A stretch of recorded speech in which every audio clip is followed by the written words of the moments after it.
মুত্তাকি বান্দার কবর হবে একরকম, বেনামাজির কবর হবে আর এক রকম। কথাটা কার? জোরে কোন কথাটা কার? বেনামাজি যখন কবর করা হবে, বেনামাজির কবরে দুইজন ফেরেশতা আসবে, এসে বলবে মার রব্বু, তোমার প্রভুকে। বেনামাজি বলবে প্রভু? রব মানে তো আমি বুঝি না, আল্লাহ কারে কয় আমি তো জানি না। কারণ আজীবন সে রবের সামনে সিজদা করে নাই, চিল্লা এখন ঠিক কিনা? মাজার পূজারী যে হবে সেও কিন্তু আল্লাহর সামনে উত্তর দিতে পারবে না, চিল্লা এখন ঠিক কিনা? মাজার পূজারী আছে না নাই? মাজারের সামনে সিজদা এরকম লোক আছে না নাই? উত্তর করতে পারবে না। প্রথম প্রশ্ন বেঁধে যাবে। দ্বিতীয় প্রশ্ন মান নাবিয়ুকা, হু ইজ ইউর প্রফেট, তোমার নবীর নাম কি? সে উত্তর করতে পারবে না। তৃতীয় প্রশ্ন ওমা দীনুক, তোমার ধর্মের নাম কি? সে উত্তর করতে পারবে না। আল্লাহ বলবেন ওর কবরটাকে আগুন দিয়ে জ্বালিয়ে দাও, কবরটাকে ছারখার করে দাও আগুন দিয়ে। কবরের ভেতরে দাও দাও করে আগুন জ্বলতে থাকবে। বেনামাজি চিৎকার করবে আব্বা তুমি কোথায়, আম্মা তুমি কোথায়? দুনিয়ার জমিনে বিপদে পড়লে আব্বা বাঁচিয়েছে, আম্মা বাঁচিয়েছে, কিন্তু কবরে কি কেউ বাঁচাতে পারবে? কেউ পারবে? কেউ বাঁচাতে পারবে না। আল্লাহ বলবে এই কবরের মাটি, দুই পাশ থেকে মাটির চাপ দাও। এমন ভাবে দুই পাশ থেকে মাটির চাপ দেওয়া শুরু হবে, বেনামাজি পাঁজরের হাড়গুলো ভেঙ্গে চুরমার হয়ে যাবে। নাউজুবিল্লাহ। বেনামাজি চিৎকার করতে থাকবে, পাগলের মতো চিৎকার করবে, কিন্তু পৃথিবীর এই আওয়াজ কেউ শুনতে পাবে? আর যারা সুদখোর হবে, আল্লাহর হাবিব সাল্লাল্লাহু আলাইহি ওয়াসাল্লাম বলেছেন সুদখোরের পেটের ভিতরে সাপ থাকবে। সাপ কিলবিল কিলবিল করতে থাকবে, তার নাড়ি ভুঁড়ি কামড়িয়ে কামড়িয়ে শেষ করে ফেলবে, কিন্তু সেখানে কোনো মৃত্যু নাই। মানুষ যন্ত্রণা পেতে পেতে মৃত্যুর কাছে যাবে, আবার আল্লাহ রাব্বুল আলামিন জীবিত করে দেবে, আবার মরার কাছে যাবে, আবার আল্লাহ জীবিত করে দেবেন। এভাবে কিয়ামত পর্যন্ত আপনাকে শাস্তি দিবে একজন, তিনি কে? রব, তুমি আমাদের সবাইকে এই সমস্ত আযাব থেকে বাঁচায় দিস, বলেন আমিন। আর যারা দুনিয়ার বুকে অশ্লীল ভিডিও দেখেছে, পর্নোগ্রাফি দেখেছে, ব্লু ফিল্ম দেখেছে, মুভি দেখেছে, তাদের চোখের ভেতরে খুন্তি ঢুকিয়ে দেওয়া হবে, চোখের ভেতরে গরম লোহা ঢুকিয়ে দেওয়া হবে। নাউজুবিল্লাহ পড়া। এই চোখ দিয়ে বাজে কাজ দেখেছো, হারাম কাজ দেখেছো, আল্লাহ যুব সমাজকে অশ্লীল ভিডিওর থেকে বাঁচায় দিতে পারবে। যুবক, পর্নোগ্রাফি থেকে নিজের জীবন নষ্ট করে দিও না। যেই যুবক, যেই মুরব্বী, যেই বোন, যেই মা মোবাইলের ভিতরে অশ্লীল ভিডিও দেখবে, তার ইমানের তাপমাত্রা কমে যাবে। সে নামাজে কোনো শান্তি পাবে না, রোজা রেখে কোনো শান্তি সে পাবে না। আল্লাহ কসম করে বলছি, নামাজ পড়ে সে কোনো শান্তি পাবে না। চিল্লা এখন ঠিক কিনা? কোনো শান্তি নাই। It will damage your soul, damage your soul. আত্মাকে নষ্ট করে ফেলে এটা। বাজে জিনিস যখন আমরা দেখি, এটা আমাদের আত্মাকে নষ্ট করে ফেলে। ইবাদতের যে মজা, যে স্বাদ, এটা আমরা হারিয়ে ফেলি। এজন্য আজ থেকে কোনো বাজে ভিডিও আপনারা দেখবেন, যখন দেখবেন, এখন কথা হচ্ছে একটা বিষয় বলে দেই। অনেক সময় আচ্ছা স্মার্টফোন আছে কার কাছে? দেখি হাত তুলুন তো। স্মার্টফোন আছে কার কাছে? অ্যান্ড্রয়েড ফোন আছে কার কাছে? সবার আছে এখানে অ্যান্ড্রয়েড ফোন? আচ্ছা মাশাআল্লাহ, হাত নামান। একটা বিষয় বলে দেই, মাঝে মাঝে দেখবেন অ্যান্ড্রয়েড ফোন খোলার সঙ্গে সঙ্গে বাজে ভিডিও অটোমেটিক চলে আসে। এরকম হয় কি হয় না? হয় কি হয় না? আমাকে অনেক মুরব্বী, অনেক যুবক বলে হুজুর আমার তো কোনো বাজে নিয়ত নেই, আমার মোবাইলে অটোমেটিক চলে আসে, এটা আমি কি করতে পারি? আমি বলবো ভাই, নিয়ত দেখে একজন। যেরকম কে? দিলে তোমার কি নিয়ত আছে কেউ খবর রাখে না, রাখে একজন, তিনি কে? যখনই বাজে ভিডিও শো করবে চোখের সামনে, স্ক্রল করবেন, বাজে ভিডিও আসার সঙ্গে সঙ্গে এটা কখনো ওপেন করা যাবে? যদি কোনো ওপেন করা যাবে? যদি ওপেন না করেন তাহলে আপনার আমলনামার থেকে সব গুনাহকে কেটে দিবে একজন, তিনি কে? আর যদি ওপেন করে ফেলো যুবক, আমার থেকে তুমি লিখে নিয়ে যাও with full guarantee, full guarantee বলছি, তুমি তোমার চোখকে বাজে জিনিস দেখার থেকে বাঁচাতে পারবা না। চিল্লায় কোন ঠিক কিনা? আজ থেকে কোনো বাজে ভিডিও যুবকরা দেখবা, যদি কাউ দেখবা, আল্লাহ সমস্ত যুবককে বাজে ভিডিওর থেকে বাঁচাই দিক না। আমি এটা বেনামাজির কবর। এবার নামাজির কবর কেমন হবে, মুত্তাকি বান্দার কবর কেমন হবে, এটা আপনারা সবাই শুনবেন ইনশাআল্লাহ। আপনি বিরক্ত হয়ে গেছেন নাকি প্রিয় ভাইরা? সবাই একটা তাকবীর দেন দেখি, লিল্লাহি তাকবীর। এত আস্তে আমি লিল্লাহি তাকবীর বলবো, আপনারা আল্লাহু আকবার বলবেন, লিল্লাহি তাকবীর। যখন নামাজি বান্দাকে কবরস্থ করা হবে, মুরব্বী সাহেবকে যখন কবরে রাখা হবে, দুইজন ফেরেশতা আসবে, এসে বলবে বাঁধাতে হবে। প্রথম প্রশ্ন, মার রব্বুক, তোমার রবকে। সঙ্গে সঙ্গে মুত্তাকি বান্দার চোখে মুখে হাসি থাকে, সুবহানাল্লাহ। মুত্তাকি মুরব্বী যে আজীবন নামাজ পড়ছে, যেই যুবক আজীবন প্রেম কিচ্ছু করে নাই, ওই যুবকগুলো তুমি আমার আল্লাহ চিনাও? আজীবন সেজদা করেছি একজনের জন্য, তিনি কে? সবাই বলবে আমার রব একজন, চিল্লায় কোন তিনি কে? আল্লাহ আমার রব, এই রবই আমার সব। পড়েন, আল্লাহ আমার রব, এই রবি আমার সব। দমে দমে তনু মনে তারি অনুভব, ঠিক কিনা? তোমার দুনিয়াতে আমি যেদিকে তাকাই, অথই নিয়ামতে ডুবে আছি সবাই। পাখপাখালির কণ্ঠে শুনি তাসবিহ কল রব, তাসবিহ কল রব। আল্লাহ আমার রব, এই রবি আমার সব। পড়েন, আল্লাহ আমার রব, এই রবি আমার সব। আমার রব আল্লাহ তাআলা। এক নম্বর প্রশ্ন শেষ। ফেরেশতারা অবাক হয়েছে যে কে এটা, মান হুয়া, হু ইজ হি, কে এটা? প্রথম প্রশ্ন করার সঙ্গে সঙ্গে উত্তর দিয়ে দিল কে? মুরব্বী, এ যুবকটা কে? আবার প্রশ্ন করো, মান নাবিয়ুকা, তোমার নবীকে একজন ব্যক্তিকে সামনে দাঁড় করানো, বলা হবে আতারিফু হাযার রাজুল, do you know this person, who is he? তুমি কি জানো ইনি কে?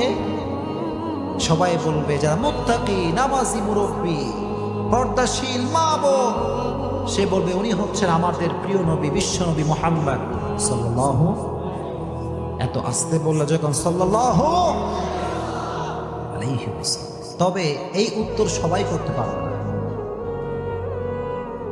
এই উত্তর সব মুরব্বী করতে পারবে না, এই উত্তর সব যুবক করতে পারবে না। চিল্লাই কোন ঠিক কিনা?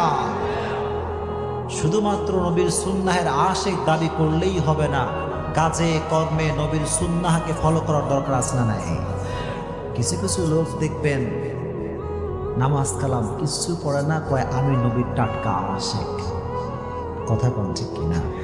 আমি বলবো যে ব্যক্তি 5 ওয়াক্ত নামাজ না পড়ে বলবে আমি নবীর আশিক, আমি বলবো তোমার মতো ভণ্ড বাটপার আল্লাহর জমিনে কেউ নয়। এত আস্তে বললেন, জোরে কোন ঠিক কিনা? আগে নামাজ, তারপরে নবীর আশিক। এখনকার যুব সমাজ দাঁড়িয়ে রাখতে চায় না, আছে না নাই? হ্যাঁ যুবক, কথা কও, আছে না নাই? কিছু কিছু যুবক কয় হুজুর দাঁড়িয়ে রাখলে মেয়েরা পছন্দ করে না, এরকম যুবক আছে না নাই? হ্যাঁ কথা বলবেন না, আছে না নাই? আচ্ছা আপনারা আমাকে জবাব দেন তো, আমি যে দাঁড়িয়ে রাখছি আমারে দেখতে কি আনস্মার্ট লাগে নাকি স্মার্ট লাগে? অনেকে কয় নাই, যদি কোন আনস্মার্ট নাকি স্মার্ট? আমি কি খ্যাত নাকি আপডেট? আপডেট। কারণ নবীর সুন্নাহ যে ফলো করে সে কখনো আনস্মার্ট হতে পারে, কারণ আমার নবীর মতো সুন্দর ব্যক্তি পৃথিবীতে দ্বিতীয় কেউ আর হতে পারে? চাঁদের চেয়ে সুন্দর তুমি নবী আমার কামলিহি ওয়ালা, দো জাহানের বাদশাহ তুমি প্যারা নবী সাল্লি আলা, দো জাহানের বাদশাহ তুমি প্যারা নবী সাল্লি আলা, চাঁদের চেয়ে সুন্দর তুমি নবী আমার কামলিহি ওয়ালা। সুবহানাল্লাহ বলেন। এখন আপনারা জোরে করে বলবেন যদি কথা বুঝেন, আমার নবীর দাড়ি ছিল কি ছিল না? পেছনের ভাইরা কথা কম, ছিল কি ছিল না?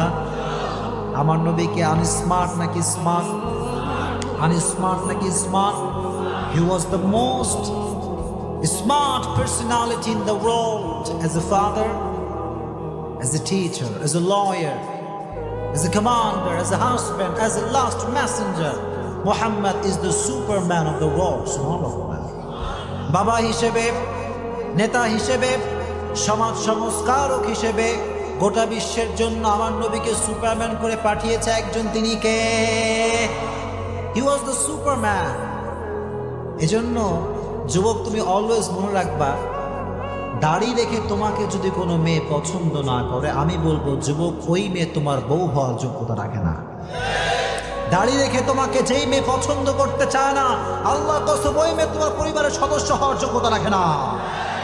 100%। এজন্য সেই মেয়েকে বিয়ে করবা যেই মেয়ে ইসলামকে ভালোবাসে। পারবা তো ইনশাআল্লাহ? যুবকরা জোরে কয় ইনশাআল্লাহ। যুবকদেরকে আমি বলি, যুবক, দাড়ি রাখবা, একটা উপকার তুমি পাবা, দাড়ি রাখার পরে কে আপন কে পর তুমি একদিনে সব বুঝে যাবে। এটা সত্য কথা। আর দাড়ি রেখে তোমাকে সেই মেয়েই পছন্দ করবে যেই মেয়ে প্রকৃতপক্ষের দিনদার। আর দাড়ি রাখলে তোমার থেকে সেই মেয়ে দূরে যাবে যে ইসলামকে ভালোবাসে না। চিল্লাই কও ঠিক কিনা? যুবকরা সবাই দাড়ি রাখবা তো ইনশাআল্লাহ? রেজ ইউর হ্যান্ড, বলো হুজুর, আজ থেকে আমি দাড়ি আর কাটবো না। এই যে হাত সবাই নাড়বেন, দাড়ি আর কাটবো না। আল্লাহ সবাইকে তৌফিক দান করুন, আমিন। দাড়ি রাখলে কেউ আনস্মার্ট হবে না। এটা কি তোমরা বিশ্বাস করো? বিশ্বাস করো না এটা তোমরা? আনস্মার্ট হতে পারে কেউ দাড়ি রেখে? আচ্ছা, যে যুবকরা কয় যে হুজুর দাড়ি রাখলে মেয়েরা পছন্দ করবে না, বিয়ে করবে না, কি আমাদের হুজুরদের বিয়ে টিয়ে হয় না? কথাই কয় না, হয় কি হয় না? খবর নিয়ে দেখো, তোমার চাইতে হুজুরের বউ অনেক বেশি সুন্দর। কথা কন ঠিক কিনা? দাড়ি রাখলে সুন্দর মেয়ে দিবে একজন, চিল্লায় কন, তিনি কে? আমার নবী যে বিশ্বনবী মুহাম্মদ। এটার উত্তর সেই ব্যক্তি করতে পারবে যেই মুখে, যার মুখে আছে দাড়ি। এজন্য আজ থেকে সবাই দাড়ি রাখবেন তো ইনশাআল্লাহ।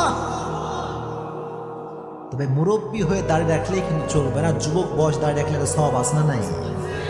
এটাই আসল পরীক্ষার সময়। যুবক বয়স যার ভালো, তার আজীবন ভালো। চিল্লায় কোন ঠিক কিনা? দ্বিতীয় প্রশ্ন, তোমার নবীকে আতারিফু হাযার রাজুল, তুমি কি ওই ব্যক্তিকে চেনো?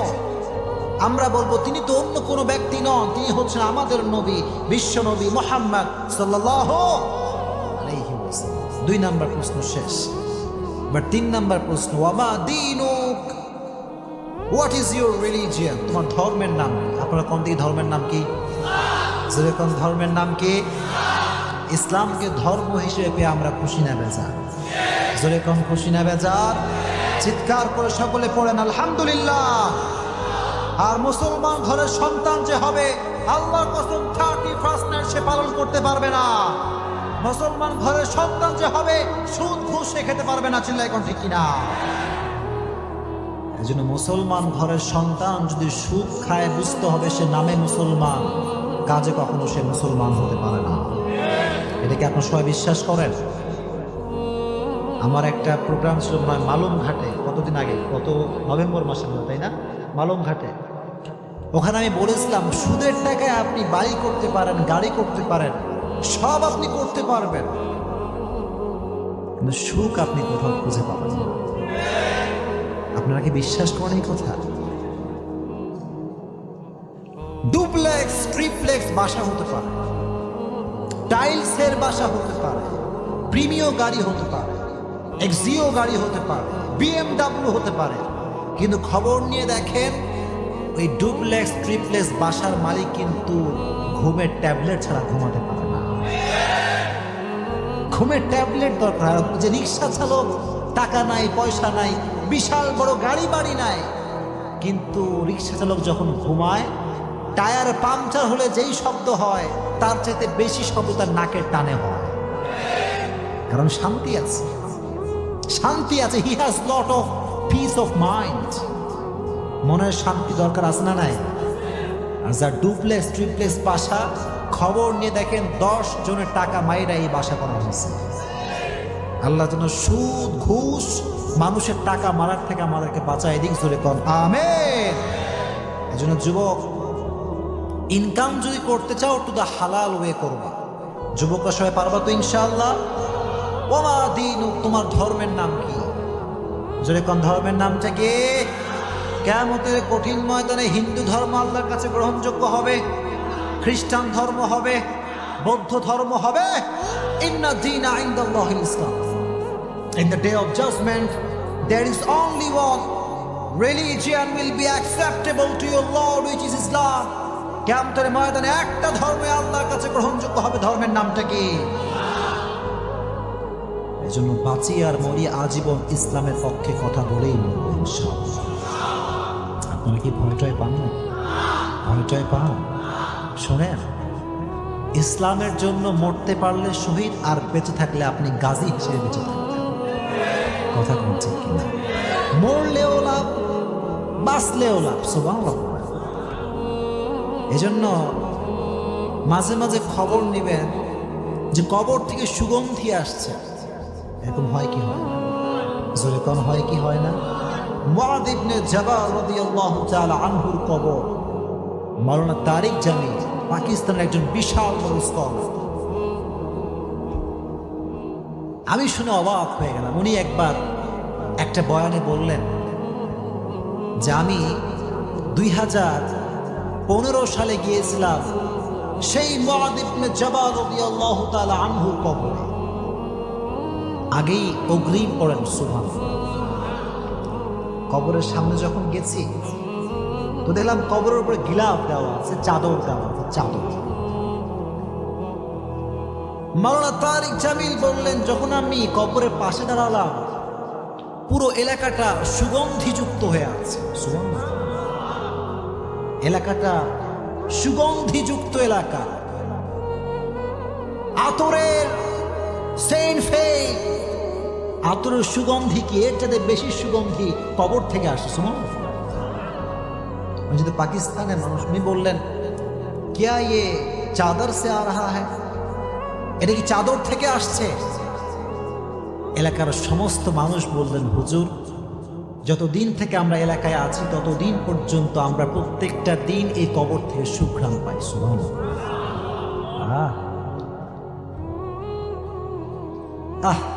কি অসাধারণ একটা বিষয়। উনি বললেন, তাই তো, তাহলে চাদরটা একটু হটানো, চাদরে আমি একটু সুঘ্রাণ নেব। উনি দেখলেন চাদরে কোনো সুঘ্রাণ নাই, সব সুঘ্রাণ মুআয ইবনে জাবাল রাদিয়াল্লাহু তাআলা আনহু কবর থেকে আসছে। সুবহানাল্লাহ। उन्हीं बोला मैं ताज्जुब हो गया, ये कैसी बात है? 1400 साल पहले कब्र दिया गया शख्स, उसकी कब्र से आज भी बू आ रहा है। सुबहानाल्लाह। এজন্য আল্লাহর পথে যে চলে, আল্লাহর ইসলামের কথা যে বলে, তার কবর থেকে সুঘ্রাণ করে দিবে একজন দিনকে। জোরে কোন কে? আর যে ব্যক্তি ইসলামের বিপক্ষে কথা বলবে তার কবরটা আযাব আর জাহান্নাম দ্বারা ভরপুর হয়ে যাবে। চিল্লায় কোন ঠিক কিনা? এজন্য বাঁচেন আর মরেন ইসলামের পক্ষে থাকবেন তো ইনশাআল্লাহ। বাধা আসলে ভয়টয় পাবেন নাকি? ভয়টয় পাবেন? ভয় পাওয়ার কোনো দরকার নাই। বাংলাদেশ কিন্তু মুসলমানদের দেশ। এটা মিথ্যা না সত্যি? জোরে কোন মিথ্যা না সত্যি? বরং একথা তো স্পষ্ট প্রমাণিত যে বাংলাদেশের 92% মুসলমানরা বসবাস করে। কথা বলছে কিনা? বাংলার মাটিতে হিন্দু থাকবে, খ্রিস্টান থাকবে, বৌদ্ধ থাকবে, ইট ডাজন্ট ম্যাটার, কোনো সমস্যা নাই। We don't care about it. আমাদের কথা হচ্ছে একটা, বাংলার মাটিতে থাকতে হলে আজীবন আপনাকে ইসলামের পক্ষে কথা বলেই থাকতে হবে। বাংলার মাটিতে ইসলামের বিপক্ষে কথা বলবে, আমার জীবনে এক ফোঁটা রক্ত থাকা অবস্থা আমি সহ্য করতে পারবো না। চিল্লায় কোন ঠিক কিনা? আপনারা পারবেন তো ইনশাআল্লাহ? যেখানে সুদ সেখানে আপনার জবানটা খুলবে, যেখানে ঘুষ সেখানে আপনার অবস্থান বিরুদ্ধ হবে। চিল্লায় কোন ঠিক কিনা? পারবেন তো ইনশাআল্লাহ? তাহলে আমার ধর্ম যে ইসলাম, এই উত্তর সেই করতে পারবে যে আজীবন ইসলামের পক্ষে কথা বলেছে। ঠিক কিনা? আমি তো এই কথা সবসময় বলি, ও মিয়া, তুমি যদি বাতিলের পক্ষ হয়ে তোমার মাথাকে নত করতে না পারো আমি হকের পক্ষের ডিলার হয়ে মাথা নত করতে পারবো না, চিল্লাই কোন ঠিক কিনা? মুসলমান বীরের জাতি, মুসলমান ইসলাম নিয়ে কথা বলে কারো দিকে তাকিয়ে মুসলমান কথা বলতে পারে?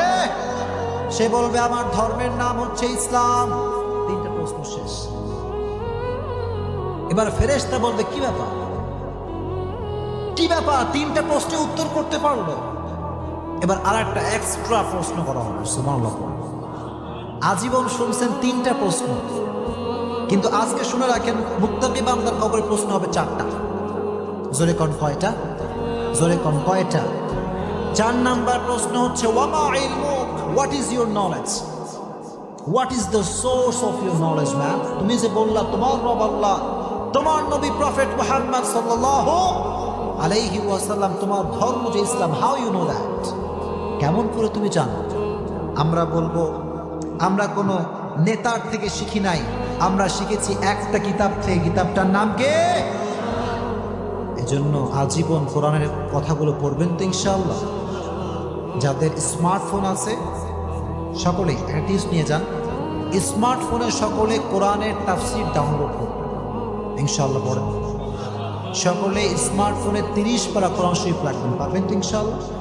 যখন বাসার ভিতরে বসে আছেন অথবা অফিসে আছেন কিংবা রাস্তায় আছেন, open the Quran and recite, বের করেন এবং পড়বেন। বেশি বেশি পড়লে আপনাকে বরকত দিবে একজন, তিনি কে?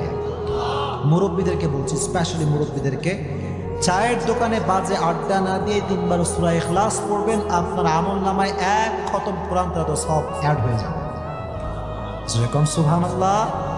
একজন যুবক, don't waste your time, never ever. সময় নষ্ট করে দিও না, সময়ের অনেক দাম। এজন্য আজ থেকে প্রত্যেকটা সময়ে কোরআন পড়বেন তো ইনশাআল্লাহ। কোরআন পড়লে আপনার জীবনকে আলোকিত করে দিবে একজন, তিনি কে? এবার আল্লাহ বলবেন তোমরা কি এখনো বোঝো না এই বান্দাকে? তোমরা কি বোঝো না এই মুরব্বীটাকে? আল্লাহ বলবে তোমরা কি বোঝো না এই যুবকটাকে? আল্লাহ বলবেন ইফতাহু লাহু বাবুম মিন বাবি আহলিল জান্নাহ। আল্লাহ বলবেন এই বান্দার কবরের সঙ্গে জান্নাতের দরজা খুলে দাও। সুবহানাল্লাহ। আল্লাহ বলবেন নাম কানাউমিল আরুদ, নাম কানাউমিল আরুদ। আল্লাহ বলবেন নববধূর মতো তুমি কিয়ামত পর্যন্ত ঘুমাও। কোন সুবহানাল্লাহ।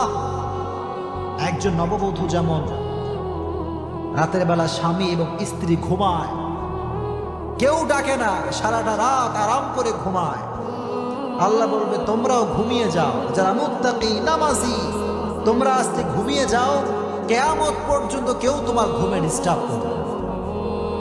এত আস্তে বললেন সুবহানাল্লাহ।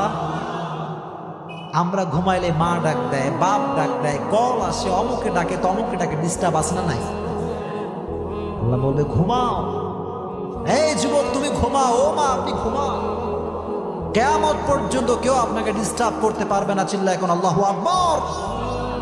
কিয়ামত পর্যন্ত আপনি ঘুমাবেন। আর যখন কিয়ামতের সাইরেন শুরু হয়ে যাবে, আল কারিআহ মাল কারিআহ ওয়া মা আদরাকা মাল কারিআহ, বিশাল বড় একটা আওয়াজ হবে, তখন আপনার আমার ঘুম ভেঙে যাবে। ঘুম থেকে উঠে এরকম হাত উঠবে। আমরা মাঝে মাঝে ঘুম থেকে এরকম করি না, কে রে ডাকলো আমারে, এত সুন্দর ঘুম কে ভাঙালো? বাংলাদেশে মানুষ কয় ঘুম ভাঙায়া গেল রে মরার কোকিলে, আছে না নাই? আচ্ছা আমার একটা হিসাব বুঝে আসে না, কোকিল নাকি মরা? কোকিল কি মরা? ওই মরা কোকিল আবার জীবিত মানুষের ঘুম ভাঙায় কেমন করে? কথা কোন ঠিক কিনা? তার মানে এই সমস্ত ফালতু গান পৃথিবীতে আর হতে পারে?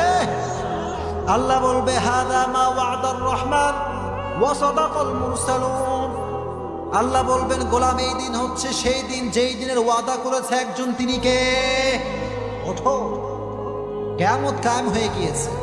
কিয়ামতের সফল কোন ব্যক্তি হবে?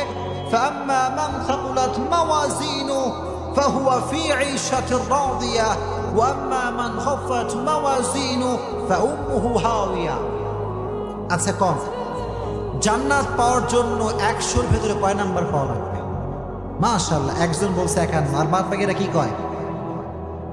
কত পাওয়া লাগবে দেখি, কম দেখি। 51? সবাই শিওর 51 পাওয়া লাগবে। দ্যাট মিনস কিয়ামতের কঠিন ময়দানে যার আমলনামা হালকা ভারী হয়ে যাবে, আল্লাহ বলবেন ওর জন্য জান্নাত সুনিশ্চিত। জান্নাত সুনিশ্চিত। আর রব তুমি আমাদের সবাইকে কিয়ামতের কঠিন ময়দানে আমলনামাটা ভারী করে দিও, চিল্লায় কোন আমিন। আর যার আমলনামা হালকা হয়ে যাবে, ওয়ানাহান নাফসা আনিল হাওয়া, যে ব্যক্তি নিজেকে গুনাহের থেকে বাঁচাবে জান্নাত তাকে দিবে একজন, তিনি কে? আর যে আজীবন সুদ খেয়েছে, ঘুষ খেয়েছে, তার আমলনামাটা হালকা হয়ে যাবে, তার জন্য জাহান্নামের ঘোষণা করবে একজন, চিল্লায় কোন তিনি কে? আর রব তুমি আমাদের সকলের আমলনামাকে ভারী করে দিও, চিল্লায় কোন আমিন। তাহলে কবরের জীবনে মুক্তি পেতে চাইলে একটা আমল করবেন, প্রত্যেক দিন এশারের নামাজের পরে সূরা মুল্ক তেলাওয়াত করবেন। সূরাটার নাম কি? যেরকম সূরাটার নাম কি? সূরাতুল মুল্ক।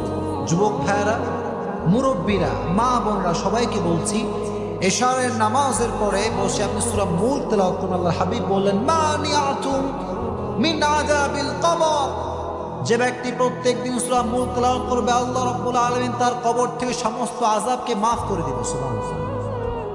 সূরা মুল্ক সবাই পড়বেন তো ইনশাআল্লাহ।